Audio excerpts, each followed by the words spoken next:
What is up, YouTube, and welcome back to another episode of Supercross Showdown. It's the final episode to win the Levi helmet and goggles. I'm gonna put this over here. We had an awesome night racing in Denver, starting off with the 250 class. We had our two title contenders, RJ and Kitchen. They started off with not such great starts, and we had Sushi taking the whole shot, which was awesome to see. We had Thrasher sending it in on RJ. RJ was able to keep it upright and carry on with his charge forward.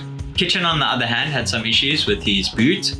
His top two straps on his boot came undone, obviously, on the start, but luckily he had the bottom two still strapped in. Otherwise, I think he would have had to stop and clip his boot in, because there's no ways you could ride with your boot unclipped. I mean, you can visually see that it's literally open at the top of his leg when he's going through the transitions before the jumps. But he dealt with the boot issue and was still riding fast. RJ made his way into third place and basically kept Levi honest the entire moto. But with Kitchen's boot still unstrapped, he had good pace, and they were actually making ground on Sushi towards the end of the race. But in the end, Shimoda was able to lead every lap to the checkers flag and grab his first win of the season. He's had quite an average season, so it was cool to see him take a W. Kitchen and RJ close behind him. To round out your 250 podium, Kitchen and RJ are now tied in points, so this weekend Supercross East-West Showdown, winner take all. Whoever finishes in front of one another will be the 250 West Supercross champ, so it should be an exciting one. Moving on to our 450 highlights, Hunter grabbed his first whole shot in the 450 class, and unfortunately Chase ended up going down on the start, just washing the front end as he usually does. He's quite good at that, but he would put in a dope ass charge to come from last place.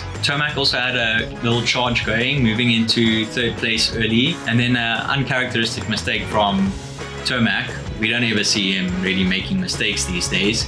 He just leaned over a little bit too much. I think he was asking for a little bit too much of the track and ended up going down after the last roller from the rhythm section. Jet followed Hunter for a good part of the race and eventually made his way past to take the lead. We had Malcolm putting a full send NASCAR pass on Justin Cooper, and if he pulled it off, it would have been really sick, but he also went down. But in the end, Jet brought it home, extending his points lead on Cooper Webb.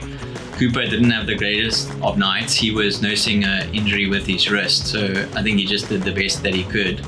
He didn't even jump the finish line jump. He was pretty uncomfortable. With Hunter finishing in second behind Jet, we had our first brother 1-2 in Supercross, so that was pretty cool to see. And with that, your 450 podium was Jet, Hunter and Anderson rounding out the podium. I think Jet's done enough to take the title. He's got quite a hefty points lead on Cooper now, so I don't think he really needs to do anything but just bring it home. Cool, moving on to our predictions for this weekend Supercross in Salt Lake City. We've got the East-West Showdown, we've got a championship that's down to the wire, and then we have Tom VL, who's got a hefty points lead on Hayden.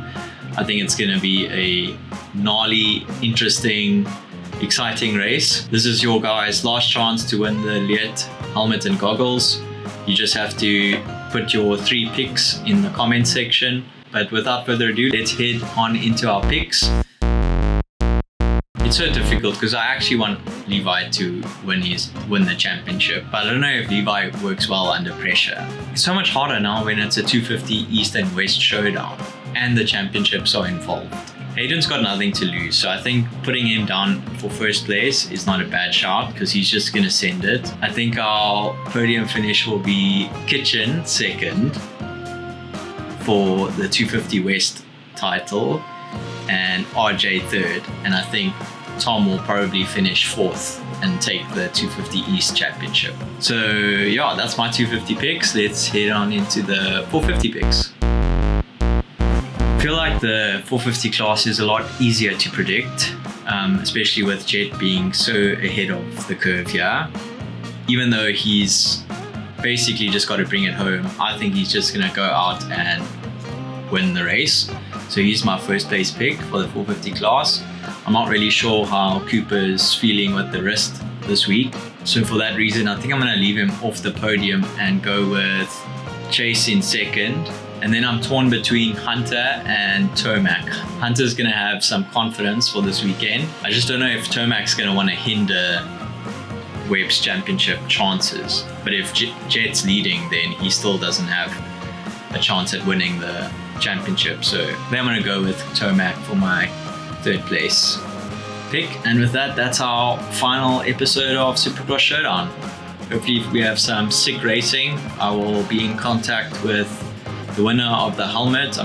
If no one gets the exact picks correctly on this last episode, I'll be going through all the comments and finding a winner. But until next time, if you want me to continue this series next year or for outdoors, let me know in the comments and I'll do my best to continue the series. But otherwise, until next time, peace out, Joe.